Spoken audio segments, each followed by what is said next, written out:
Bonjour à tous, voici une petite vidéo d'exercice pour vérifier que vous connaissez bien les règles du rock aux échecs. Les premiers seront faciles, mais pas sûr que vous trouverez instantanément la réponse aux deux derniers. Si vous avez du mal à répondre à certains de ces exercices, vous pouvez aller voir la vidéo de cours que j'ai publiée sur le rock. Le lien s'affiche dès maintenant en haut à droite. Commençons sans plus tarder. Dans cette position, je vais vous poser deux questions.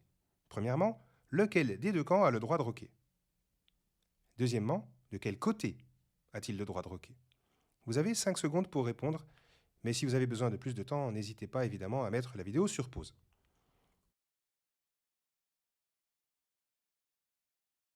Pour rocker, vous le savez, il faut que notre roi et notre tour n'aient pas quitté leur case de départ. Du côté des noirs, cette condition est remplie puisque le roi noir est encore sur sa case d'origine et les deux tours également. Cela veut dire que les noirs ont le choix entre petit roc ou grand roc étant donné qu'aucune pièce adverse n'empêche cette manœuvre. Le roi noir n'est lui-même pas en échec. Si on veut jouer le petit roc, il faut procéder ainsi. Le roi se déplace de 2 cases et la tour vient se coller contre lui de l'autre côté. Et pour le grand roc, c'est la même chose de l'autre côté. Le roi se déplace, là encore, de 2 cases. Et les blancs maintenant. Si on observe la position du roi blanc, on s'aperçoit qu'il a quitté sa case de départ qui normalement est E1 quand on place les pièces au début de la partie. Par conséquent, les blancs ont renoncé au roc. Deuxième exercice, dans cette position, le trait est au blanc. Ont-ils le droit de rocker? Et si oui, de quel côté?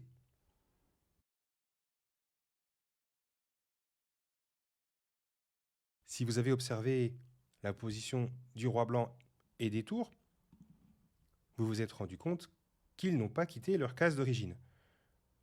Donc, vous vous êtes peut-être dit qu'on avait le droit de rocker. Mais il y a une autre règle aux échecs. Quand on rock, notre roi ne doit pas atterrir sur une case où il sera mis en échec. Il ne doit pas non plus franchir une case où il serait en échec, même un court instant. Donc, ici, le petit roc est interdit parce que la dame surveille la case d'arrivée du roi. Et c'est la même chose du grand côté, en symétrie en quelque sorte. Donc ici, les blancs n'ont le droit de rocker ni du petit côté, ni du grand côté. Les noirs, de leur côté, auront le droit de rocker du petit côté. Et ici, est-ce que les noirs ont le droit de jouer le petit roc? Je vous laisse chercher.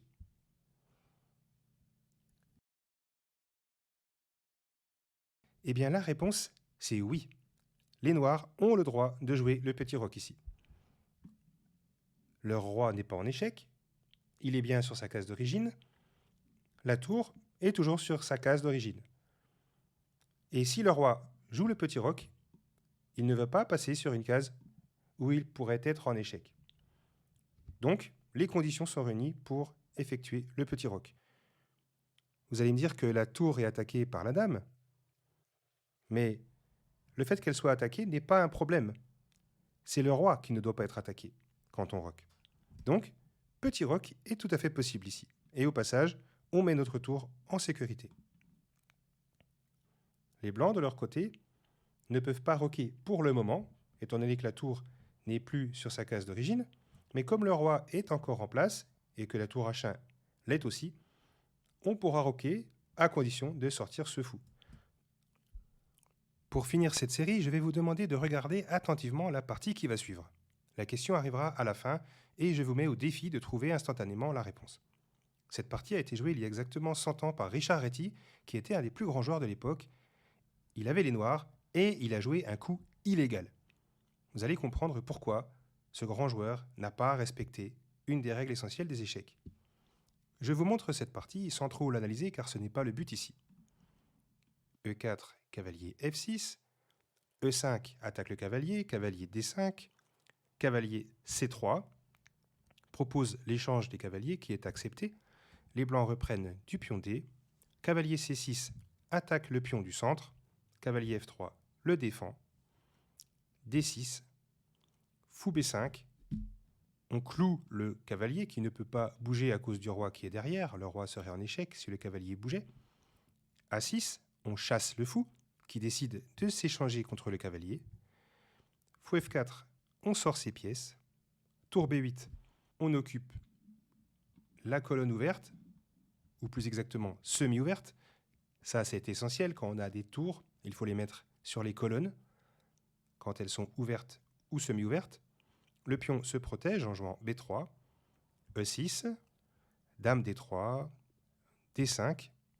On ferme le centre. Les blancs ici ont le droit de roquer, donc ils en profitent. Petit roc. Ils le font du côté qui est le plus sûr, puisque c'est là que les pions n'ont pas encore bougé. Donc la couverture de pions va assurer une bonne défense au roi blanc. Dame D7, tour AD1, A5, tour FE1, tour A8. Retenez bien tous ces coups pour bien comprendre la fin de la partie. Les noirs, ici, ont envie de jouer fou A6. C'est pour ça qu'ils sont venus avec leur tour ici, pour bien défendre le fou quand il viendra ici, attaquer la dame. Cavalier G5, H6, on chasse le cavalier qui revient en défense. Fou A6, attaque la dame. Dame G3, G6, fou E3, fou E7. On approche du moment fatidique. Cavalier F4, C5 prend de l'espace au centre. Le pion est protégé par le fou, donc il ne craint rien. F3, Dame C6, C4, D4, fou F2, fou B7 et maintenant A4. C'est là que l'incident incroyable à ce niveau s'est produit. Dans cette position, Réti a joué le grand roc, mais son adversaire a appelé l'arbitre et ce grand joueur a dû reprendre son coup et jouer à la place roi F8. Alors, la question sera la suivante. Pourquoi Richard Réti n'avait-il pas le droit de jouer le grand roc dans cette position ?